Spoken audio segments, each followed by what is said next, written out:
शेतामध्ये एकाच वेळेस शिरणार आहे। ऊस शेतीमध्ये दत्ता गाडीचा शोध घेतला जाणार आहे। दत्ता गाडीच्या शोध मोहिमेसाठी पुणे पोलिसांची 100 पोलिसांची पथकं या ठिकाणी तैनात करण्यात आलेली आहे। यामध्ये महिला पोलीस असतील, पुरुष असेल असे दोन्हीही या ठिकाणी दाखल झालेले आहेत। ऊसाच्या शेतामध्ये दत्ता गाडे लपलाय अशी माहिती पोलिसांना आहे।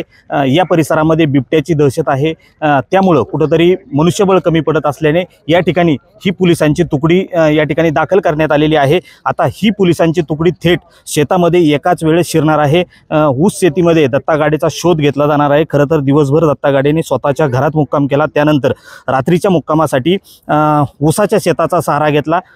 या निमित्ताने दत्ता गाडेचा हा मुक्काम अजूनही शेतात असल्याचा अंदाज पोलिसांना आहे। त्याच अनुषंगाने पुणे पोलिसांनी या ठिकाणी 100 पोलिसांची तुकडी या ठिकाणी मागवली आहे। या तुकडीच्या माध्यमातून दत्ता गाडेचा हा शोध घेतला जाणार आहे।